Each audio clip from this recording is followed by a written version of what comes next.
before the gate here to make sure that the catch is still working, it's not sticking, and it opens both ways. Yeah, looks all right to me. Yeah, come on through. I'm at Caz Castle on the southern edge of the Lake District National Park on a very busy day in the summer holidays. Park Ranger Steve Tatlock and Will Clark are just running through a checks while heading out on a walk from the castle grounds into the countryside here.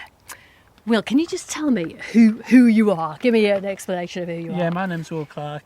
I'm a member of the National Park. There's 20 members which provide oversight for the National Park, and I'm actually on the Rights of Way committee. Yeah, you grew up in Grasmere, which is a beautiful place. I grew up in Grasmere. I was incredibly lucky. I didn't realise how fortunate I was. In a boat on the lake at 6 months old, swimming, running, biking. You're in a wheelchair today, but you haven't always been a wheelchair user, have you? Yeah, that's right. I had a spinal injury in July 2012. I broke my neck on the right side, and that was a big game changer, and that meant that I had to, look at doing things slightly differently. Okay, and before that, you were a really, really active person, weren't you? So yeah, before that I was a really keen runner, cyclist. In fact, the accident happened locally when I was doing a charity triathlon. And after you had that accident, I mean, did the doctors think you were going to get mobility back or not? I mean, that was it. I realised that, my mobility was really going to be my shoulders, my neck, and that was going to be about the limitation. That's why I'm in a chin-controlled chair, which means that I actually control the chair with my chin. You see, I didn't realise that was a chin-controlled chair. That's really interesting. There's a metal bar that comes out in front of your face, basically, and then on top of that, there's a chin control. So how you angle your chin onto that kind of little lever there, that's how you make your chair go where it's going to go. That's right. So wow. Push forward to go forward. Yeah. Back. Don't run me over. So from being a really active person out on top of the fells, running up them, canoeing through them, to not being able to get out there at all, that must have been a bit of a blow. I think during my time in hospital I wanted to know what was still possible, and I actually spoke to someone through Backup, which is a spinal charity, and he actually phoned me one time from the top of Latrig, which is 1 miles without Stiles routes, which is above Keswick. And for me that was a massive thing, because I knew I wouldn't get back on some of the bigger fells, but to be able to get back on the fells meant quite a lot to me. And this path, as we've said, we're setting out today, it's part of the Miles Without Stiles network. What is that? So the Miles Without Stiles network is a series of around 50 accessible routes. Designated and signposted by the National Park, is that right? I mean, that's right, they're all on the website. So you go straight onto the website and you can see all 50 routes, which are across the whole of the Lake District. And there's something for everyone. Some very simple ones and some that are a bit more challenging. Well, Steve Tatlock is a Lake District National Park Ranger. Hello, Steve. You're here today with us as well.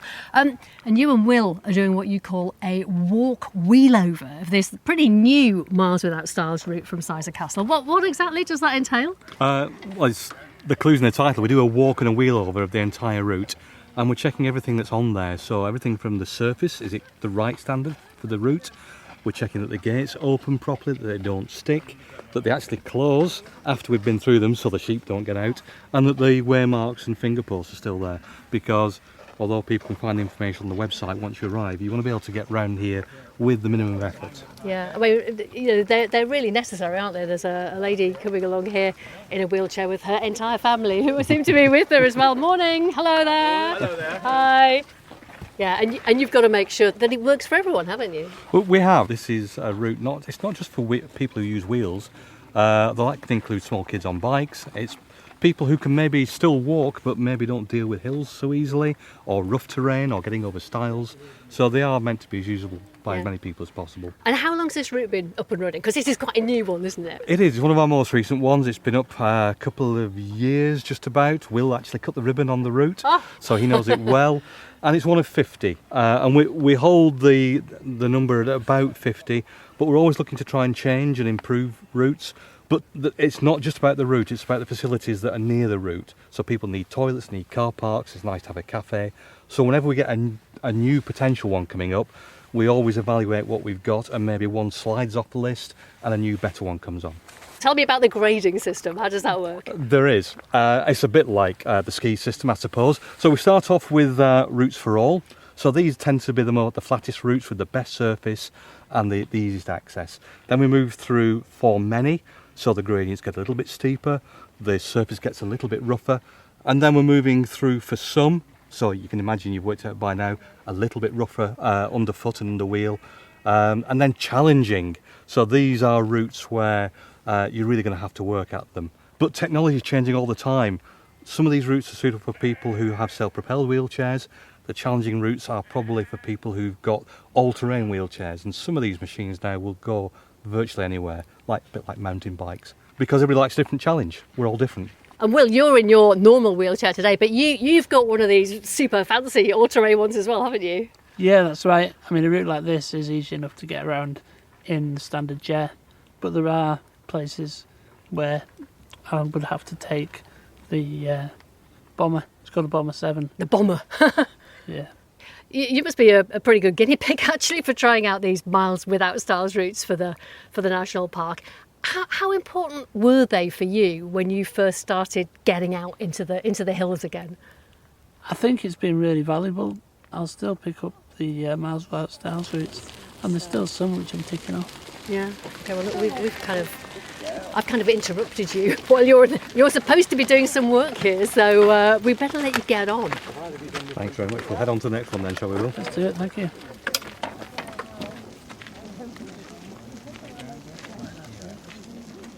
Well, we're not the only ones out walking today. We have got a small fleet of different types of mobility equipment. We've got scooters, wheelchairs, motorised wheelchairs, all kinds of things out with us today. Let's just hope that they are all up to this route. Carrie-Anne Lightly lives in Kendal, just up the road. Could you just tell me who you are and what you do?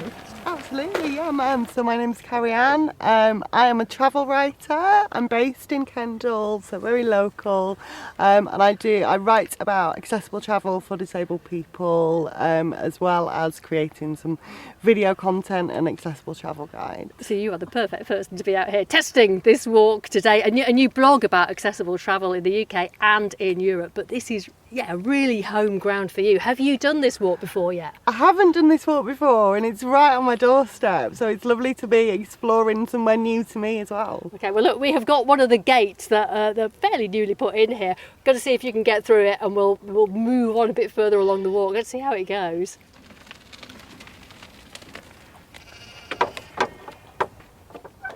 How does this gate work then? It's got a latch that you have to pull, hasn't it? It has got a latch that you have to pull, and I'm just struggling with that a little bit. It says lift latch, then push gate. It's a wooden gate in front of us. That's it.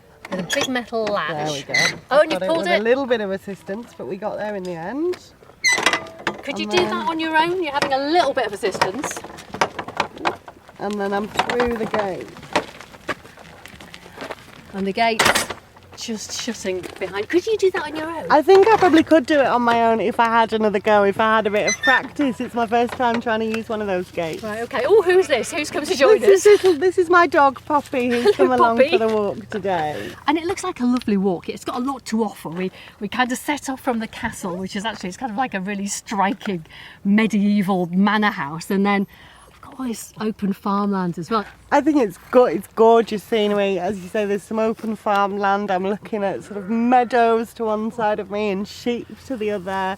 And it feels just so lovely to be immersed in the countryside like this, because I feel like that is quite a rare thing for disabled people. Yeah. How important is it for you to get into the countryside? I mean, what does it do for you when you get out here? It's very important to me. So every day, me and Poppy do a local farm walk near to our house. We're very lucky that that's accessible. And it's a crucial part of my day. Being out in nature, even just for a short time, it gives me that reset and that focus. And yeah, I just think it's really important. It can be so difficult for disabled people sometimes though, can't it? Because there are just so many obstacles that come into your path in the countryside. Can you tell me about some of the things that can cause a real problem? I think a lot of the time it's sort of thinking about the end-to-end journey. So first of all, it starts from what equipment am I going to use? I'm fortunate enough to have several different options, a manual chair, a power chair and a powered bike add-on. I'm using my power chair today, which is perfect for this walk. But it really depends on the environment that I'm accessing. What's the terrain going to be like? Is it going to be hilly or not? What's the weather going to be like? And that's before I've even left my house, even thought about arriving. And then, of course, there is the arrival point. What's the parking like? Is it somewhere I can get to independently from my door, or do I need somebody to help drive me? And then when we get there, as we've seen, there can be challenges with things like gates. I've mentioned terrain before, but again, is there going to be a surface path? Is it going to be gravel? Is it going to be mud? Is it going to be grass? Thinking about trying to find all of this information before you go, I think is very, very important. And it could just be something like, a kissing gate or a stile halfway round and you're completely stuck, aren't you? Yeah. What has the Miles Without Stiles initiative, this kind of programme, done for you? Have you been on many of these walks? So I've been on a few of these walks. I've been on them across Cumbria and the Lake District, but also across the Peak District as well. I think it's very, very important to be able to find information before you go, because all of that pre-arrival anxiety is very real and can be one of the biggest barriers to going somewhere new or exploring a new walk for disabled people. I've just caught up with Barry Andrews, who, is part of the Disabled Ramblers. And you are in a pretty nifty... is this a scooter, Barry? Yeah, officially. It's a scooter? Class 3 scooter. Class 3 scooter. And you've just done a fantastic three-point turn just on this bit of boardwalk here that is right next to a bird hide. So we can look out over a piece of wetland here with big rushes and all kinds of vegetation and see whatever there is there. What have you made of this walk so far that we've been on? I've thoroughly enjoyed it. It's great because you can get out into the countryside on a good path. And Marion's your other half, who has been directing you how to do this three-point turn without falling off the boardwalk. Marion, tell us a bit about the Disabled Ramblers. The Disabled Ramblers is a charity, a national charity that organises rambles for people around the country. So we have an annual national ramble programme of 24 rambles a year. Last year we were up in the Lake District here, which was very nice. Barry, how long have you been using this particular machine that you're on here? How long have you needed a wheelchair? About 9 years, I suppose. My walking got worse and I found I was getting frustrated not getting out, and found the Disabled Ramblers and got me out in the countryside, and then I ended up buying my own. Did you? Yeah. So we get out even more. Do you find a little bit of wheelchair and scooter envy when you're out on these walks? Are people all eyeing up each other's vehicles? Sometimes, definitely. Different ones can do different things, and this is very capable of a lot of steep hills. 1 in 4 it'll do quite happily. 1 in 4? It's not bad. Yeah. And what's it kind of given you going out with the Disabled Ramblers? Well, that freedom back again of being able to get out into the countryside, in the trees, in the mountains, top of a hill if necessary. And with the Miles Without Stiles routes as well, I guess you can go on the website, can't you? You can see find where them, you're going to yep. park. You can see where They the nearest have loo is parking, if you're just on they your have own. a loo, normally say the nearest loo is wherever it is, and they give you a grading so you know pretty well what to expect on the route. Okay, well, so we're between a couple of points, but we're being asked to check the track surface. How's it feeling? I think it feels good. I know this is one of the newer routes and I think it's still in good condition. Yeah, I think considering the heavy rain we've had recently, I was a bit worried it might have gullied out a little bit, but it's looking good all the way, I think. So you find it all right underneath the wheels, not too bumpy, this lumpy? is it. This is just a general day chair and I've not had any issues. No, fantastic. Good. I'll mark that off as a pass then. Excellent. Can I interrupt? I've just caught up with Will and Steve again, and you're just doing your final checks here. What do you reckon to the track, Will? Is it looking like it should? Is it functioning like it should for you in your chair? It's certainly functioning. I mean, this is probably about as far as I'd want to go in this chair. But yeah, it ticks all the boxes. Yeah. I mean, some of the work that you have to do to get these paths in order, a lot of fencing work, a lot of infrastructure. It ain't cheap. Who pays for it all, Steve? It comes out of our core budget. So that's the Lake District National Park's core budget. It is. there have been some pretty tough budget cuts for national parks over the last 10 years or so. I mean, really, really significant budget cuts. How can you afford to keep doing it? Do you have to keep going into partnership with other people? Yeah, and I mean, Will know this as a member. We've lost more than 40% of our budget since 2008. But we are fortunate in the Lake District that we have commercial operations to bring more money in, and that gets fed back into looking after routes like this. So whenever you park a car on one of our car parks, that money comes back into work like this. We work in partnership with Forestry England, with the National Trust. We're here on National Trust site today, but it is a Miles Out Stiles route, and we've worked together with them on delivering that. So working in partnership can help deliver this as well. Do you know, it can be a really hard balance, can't it? Working out how you can increase access but not have a detrimental impact on the conservation that the national park has to do. And I mean, these are beautiful ancient woodlands that we're walking through today. Fantastic wildlife, hawfinches, there's moorhens out on the pond out there. How do you do that balancing act, Will?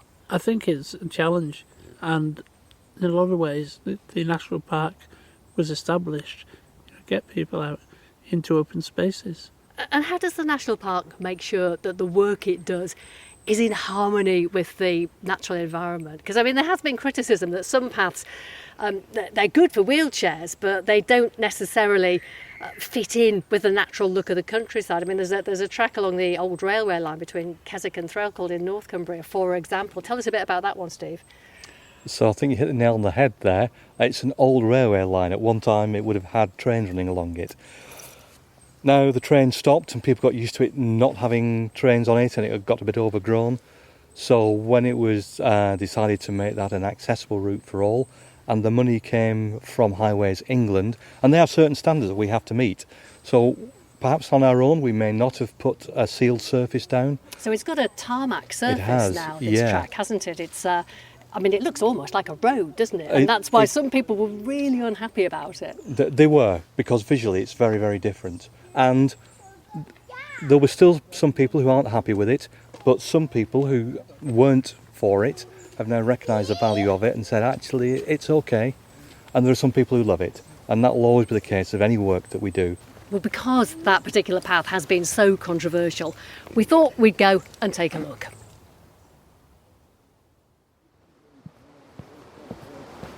I'm Lorraine Wall, I'm the head of the Planning and Policy team at Friends of the Lake District.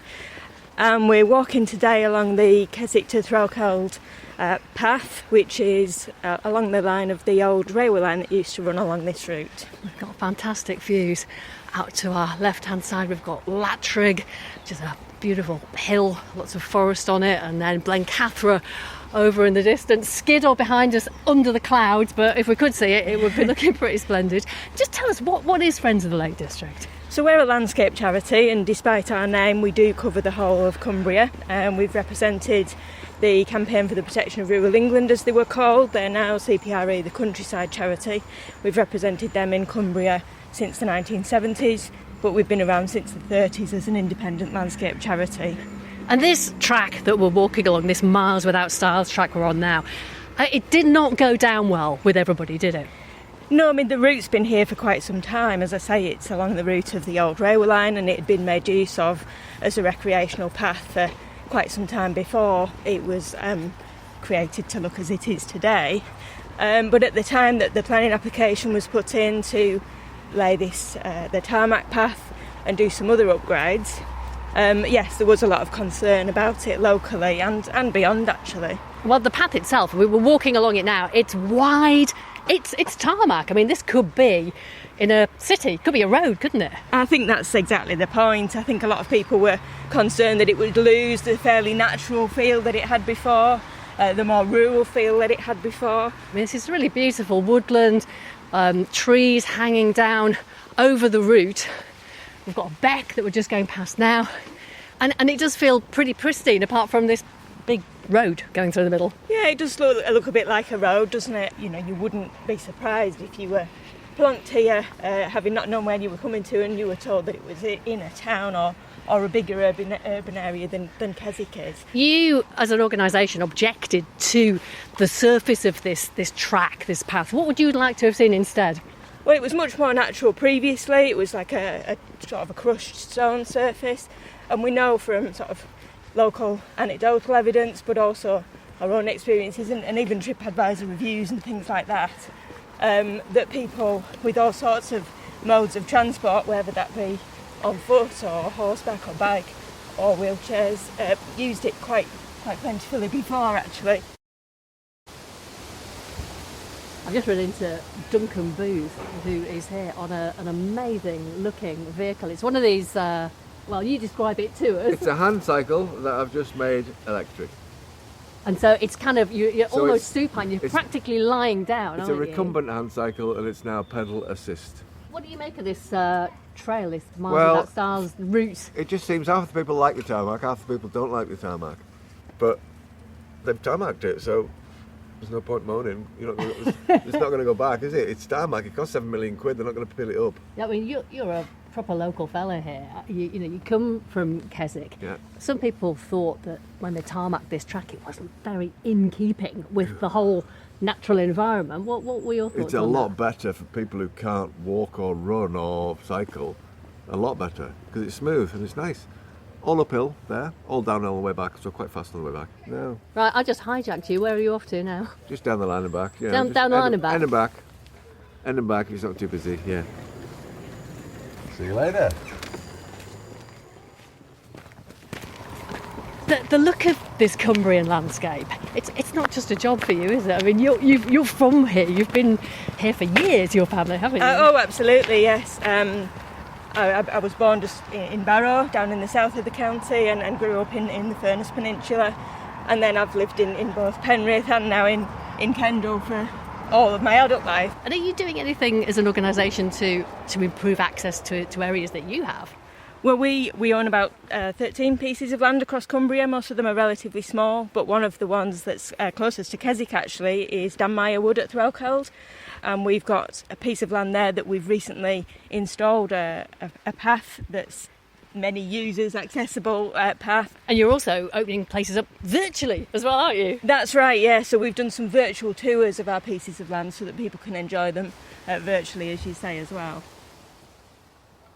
That's Lorraine Wall from the Friends of the Lake District. Well, back here at Sizer, we are just getting towards the end of our walk. And Will, from when you first started getting involved with all of this and doing walks in the countryside in your wheelchair, do you think things are better? I mean, are routes more accessible now than they were back then? I think it's certainly true, and I think it's more publicised. It's easier to see what is available, and just encourage more people to get out. And carry on, for you, what does it do for you if you do get out, you go into a different environment, into the countryside, when you're not necessarily out there all the time? I think sometimes it can push you out your comfort zone. Sometimes you can handle a route that you thought you might not have been able to do before, and that's really powerful. It's a really empowering feeling. And I think a lot of these areas and spaces are naturally very off limits to disabled people. So that feeling when you do get there, when you get to take in that gorgeous view, it's wonderful. And Barry, you're nodding along there. Yeah, I am. It's nice to get a good path, not having to go up and down rocky steps or narrow bridges and things. It's great. It's really good to get this surface. Well, I've got to say, I don't know about you lot, but I am parched. It's been a decent walk, hasn't it? And I reckon at the end of a walk like this, we've all had a cup of tea and a bit of cake. Absolutely. We all do.